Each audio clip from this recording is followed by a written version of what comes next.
श्रमण भगवान महावीर स्वामी की सदाकाल जय विजय।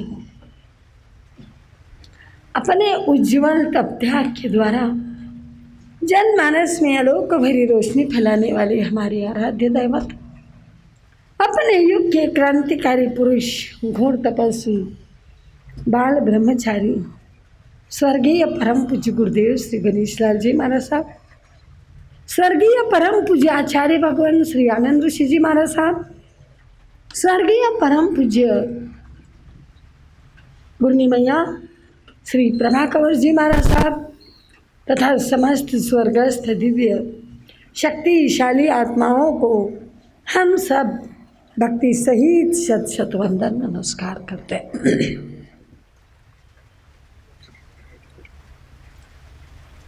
उपस्थित धर्म प्रेमी भाइयों, सुशील स्नेही माताओं तथा बहनों,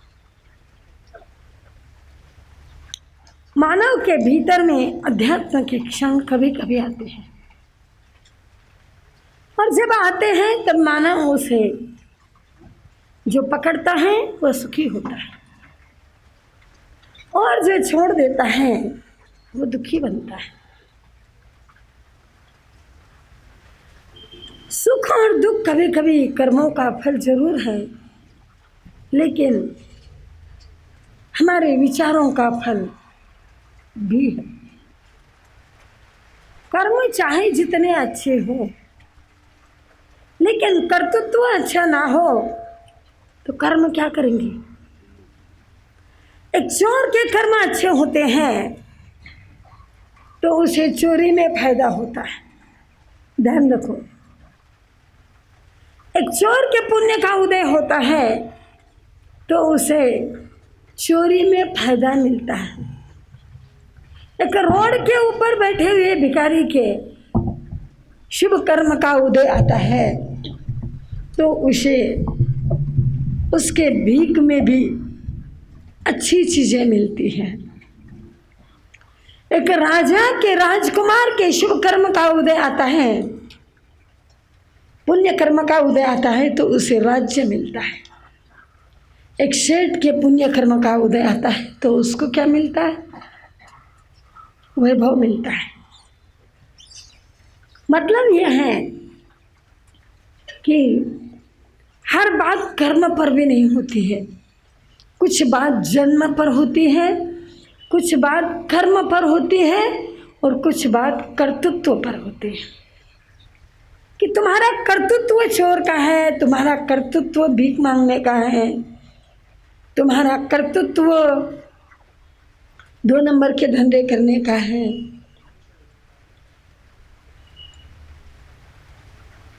किसी धर्मात्मा के पुण्य कर्म का उदय आता है तो खूब धर्म करने लग जाता है।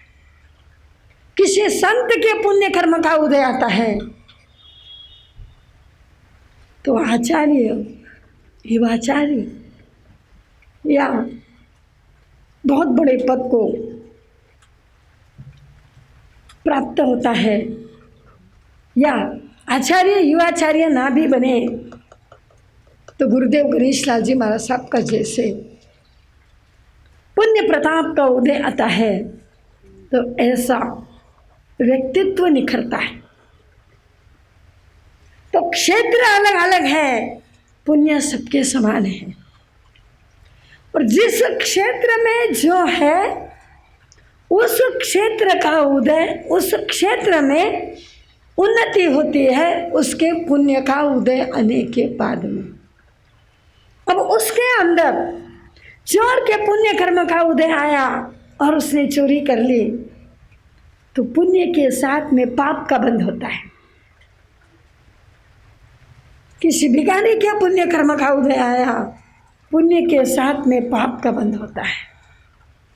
किसी शहर वालों के पुण्य कर्म का उदय आया तो पुण्य के साथ में पाप होता है। ध्यान रखो। एक 10-20 साल पहले एक व्यक्ति का नाम हर वर्तमान पत्र के पहले पेज पर आता था हर्षद मेहता का, पहले पेज पर नाम आता था। पुण्य कर्म का उदय था तब तक उसके नाम पेपर का पहला पेज रंगा गया, और पाप कर्म का उदय आया तो किसी गली के अंदर उसकी मौत हुई, तो दूसरे दिन घर के लोगों को पता चला कि कोई गली के अंदर वो मर के पड़ा है। ये पुण्य कर्म का उदय है। किसी संत के पुण्य कर्म का उदय आता है तो पुण्य के अंदर और ज़्यादा पुण्य और ज़्यादा निर्जरा करके जन्म जन्मांतरों के पाप कर्मों को काट करके उज्ज्वलतम पंथ को प्राप्त करता है। किसी श्रावक के पुण्य कर्म का उदय आता है तो उसके श्रावकत्व की स्टेज ऊपर बढ़ती है और वह कर्म की निर्जरा करके आगे बढ़ता है। किसी दानवीर के पुण्य कर्म का उदय आता है तो वह क्या है, ऋषिक भाऊ जैसे मृत्यु के अंतिम क्षण तक दान दे करके पुण्यानुबंधी पुण्य का उदय करके चला जाता है। निर्जरा तो नहीं है लेकिन पुण्यानुबंधी अनंत पुण्य का उदय जरूर है। तो ध्यान रखना, पुण्य कर्म के उदय में भी क्षेत्र जरूरी है। भगवान ने इसीलिए कहा है द्रव्य, क्षेत्र, काल और भाव क्या है। इसीलिए भगवान ने कहा है, एक हमारे सिद्धांत में कथा आती है, एक भिखारी को एक सपना आया। उसने स्वप्न में पूर्ण चंद्र को देखा, पूरे चंद्रमा को स्वप्न में देखा। एक राजा के राजकुमार को सपना आया, उसने भी स्वप्न में पूर्ण चंद्र को देखा और दोनों एक ही स्वप्नवेत्ता के पास में चले गए। स्वप्नवेत्ता ने कहा, वो अति विद्वान था, स्वप्नवेत्ता ने भिखारी को कहा तूने आज बहुत अच्छा सपना देखा है, बहुत उत्तम स्वप्न तूने देखा है। तेरे सपने का फल ये होगा कि आज तुझे चंद्रमा के समान पूरी पूरी टुकड़े टुकड़े नहीं, अक्खी अक्खी 30 रोटियां मिलेगी। कितनी रोटियां मिलेगी? 30 रोटियां मिलेगी। पूर्ण चंद्रमा को देखा है, चंद्रमा की पूर्ण कलाएं 30% से फैलती है, तुझे पूरी पूरी 30 रोटियां मिलेगी। खुश हो गया, अच्छा है, 30 रोटियां मिल गई, 30 दिन की झंझट मिट गई। राजकुमार कहता है मुझे भी आज रात्रि में पूर्ण चंद्रमा दिखाई दिया। ज्योतिषी कहता है भैया 30 दिन के अंदर तुझे पूर्ण राज्य मिलेगा, तू पूर्ण राज्य के ऊपर राज्य करेगा। सपना दोनों का समान था लेकिन क्षेत्र दोनों का अलग अलग था। क्या था? ध्यान रखना, कर्म भी क्षेत्र को देख करके फल देते हैं। तुम्हारा जितना क्षेत्र है उस क्षेत्र से आगे कर्म कैसे जाएंगे? तुम राजनीति में हो ही नहीं और तुम्हारा राजयोग है तो तुम राजा कैसे बनोगे? राजा कैसे बनोगे? फिर घर के राजा बनोगे। घर में हो तो घर के राजा बनोगे, परिवार में हो परिवार के राजा बनोगे, समाज में हो समाज के राजा बनोगे, गांव में हो तो कॉरपोरेशन के अंदर कॉरपोरेटर बनोगे। यही तुम्हारे राजयोग का फल है। ध्यान रखना, क्षेत्र के अनुसार भी कर्मों का फल होता है और इसीलिए भगवान ने कहा है द्रव्य, क्षेत्र, काल और भाव, उसमें अपने भाव भी मिलते हैं। भिखारी को कहा रोटी मिलेगी, खुश हो गया, बस हो गया, इतना तो बहुत हो गया। उसकी भावना वहीं तक सिमट गई और उसको उतना ही मिला। चलते अपन श्रावक के 21 गुण।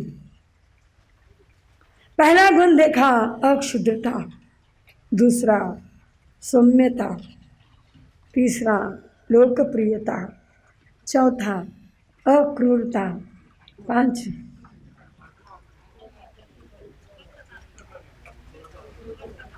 एक मिनट।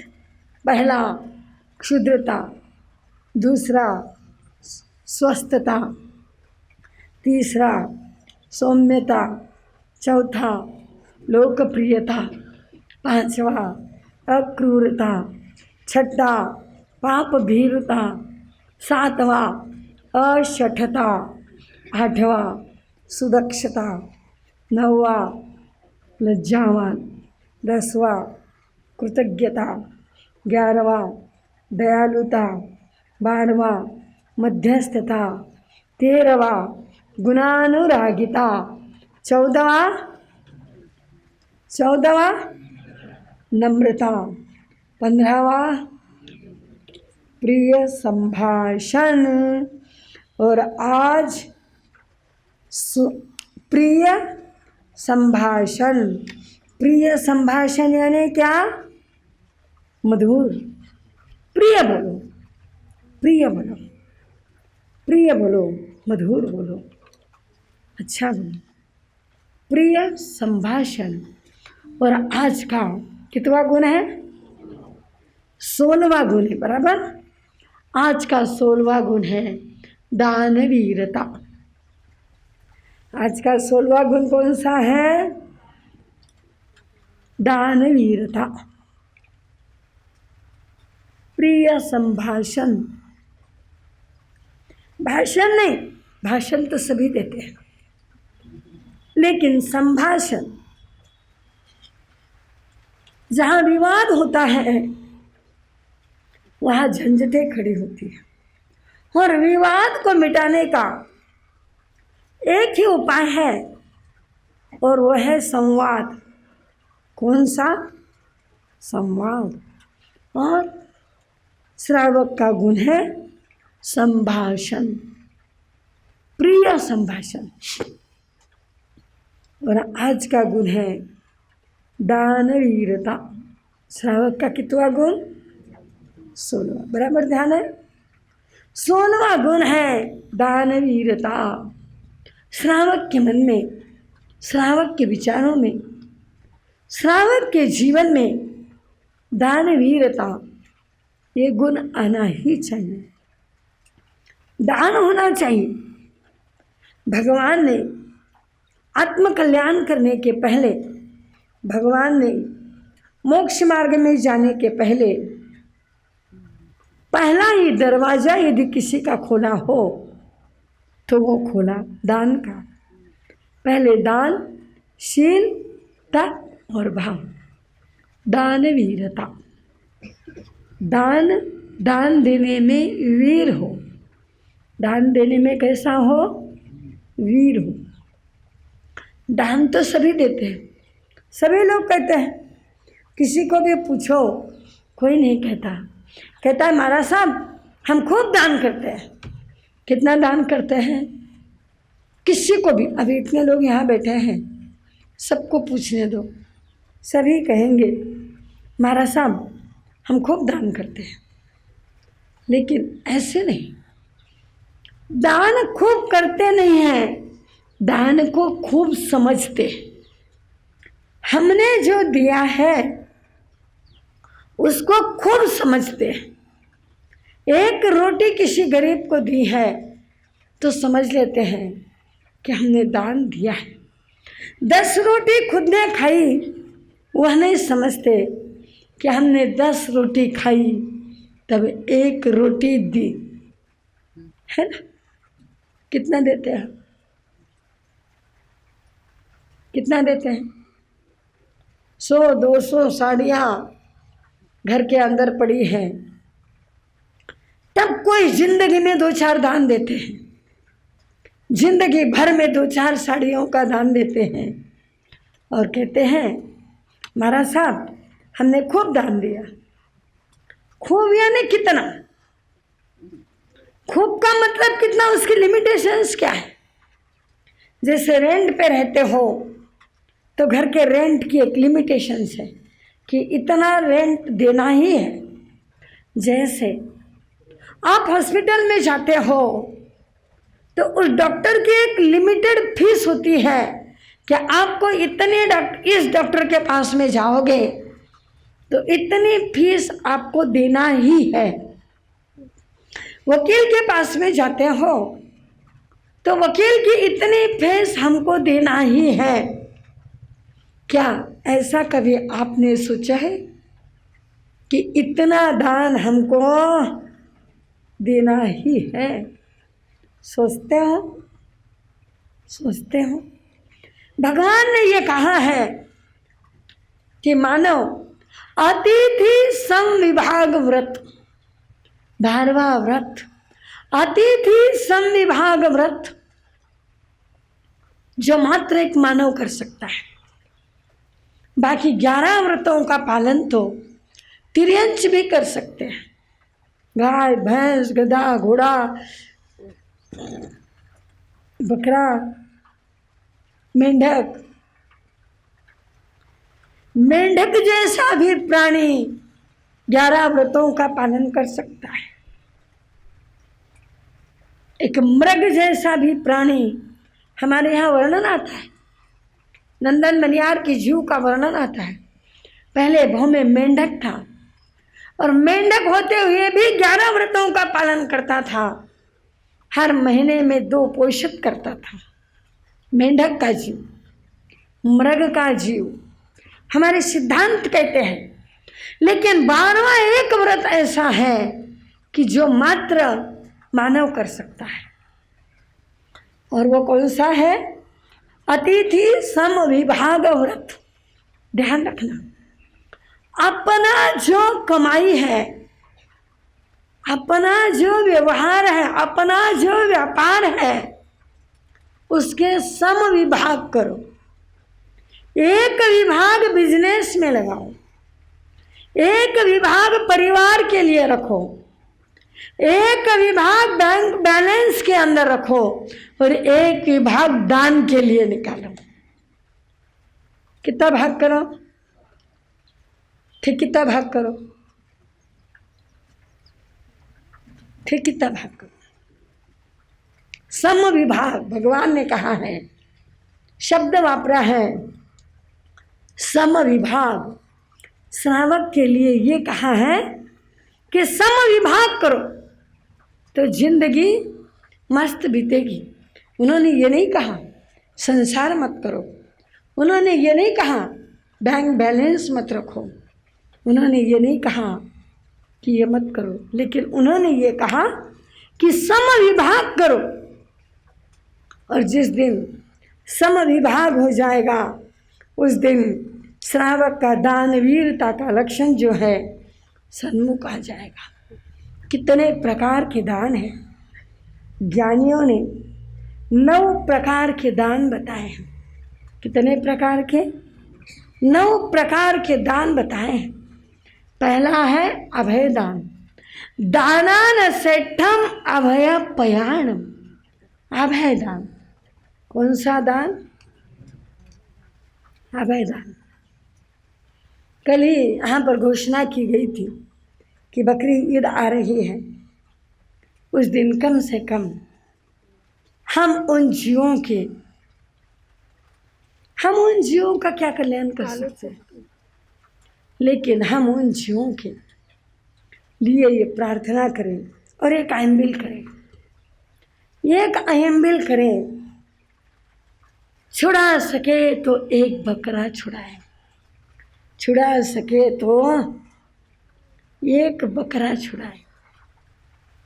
गत वर्ष इन्हीं दिनों में रुक्मिणी जी महाराज साहब का जन्मदिन आता है। गत वर्ष उन्होंने 10,000 बकरे छुड़ाए थे और बकराशाला बनाई थी। कितना ठका महाराष्ट्र में है, कहीं राजस्थान में बकराशाला है, राजस्थान में बकरीशाला है। यहाँ तो सिर्फ गौशाला है, उन्होंने तो सब खुलवाए, पोपटन, तोतेन, मैनान, कबूतरन, बकरेन, चिड़कल्यान, गायन, कितना अभयदान हमारे मुरलीधर केसरी जी ने दिया, इसका कोई लिमिटेशंस नहीं है। छुड़ा सको तो छुड़ाने की कोशिश करो, छुड़ा सको तो छुड़ाने की कोशिश करो, ना छुड़ा सको तो कम से कम एक आइन बिल तो जरूर को। अभयदान दानान सेठम अभय पयाणम सच्चे सुवा आणवजम मयंती तवे सुवा उत्तम बंब चेरम लोगोत्तमे समणे नाय पुत्ते। दानान सेठम अभय पयाणम, दानों में श्रेष्ठ दान है अभयदान। जितना दे सको उतना किसी को जीवन दान दो। दूसरा है ज्ञान दान, दूसरा कौन सा है? ज्ञान दान। अभय दान देने से यश और कीर्ति की पताका फैलती है। सबसे पहले जैन समाज के अंदर गौशाला का निर्माण यदि किसी ने किया हो तो गणेश लाल जी महाराज साहब ने किया। उसके पहले कोई संत ऐसा नहीं था जिस संत ने गौशाला का निर्माण किया हो। सबसे पहली गौशाला क्या है? उन्होंने खोली। सबसे पहले जीवन दान देने का क्रम उन्होंने उठाया, उन्होंने बीड़ा उठाया। मरते हुए जीवों को अभयदान देने का काम उन्होंने किया। वो जमाने में तो बहुत कठिन था। अब तो लोग बहुत ब्रॉड माइंडेड हो गए, बहुत लोगों का माइंड ब्रॉड हो गया है। जिनका हो गया है उनका बहुत ब्रॉड हो गया है, और जिनका नहीं हुआ है उनका बहुत संकुचित रह गया है। लेकिन उस जमाने में लोगों का माइंड बहुत संकुचित था। लोग कहते थे साधु को ये कलपता है क्या, साधु को ये करना है क्या। सारी दुनिया का विरोध उन्होंने सहन किया और पहली गौशाला कर्नाटक के अंदर कोप्पल में खोली।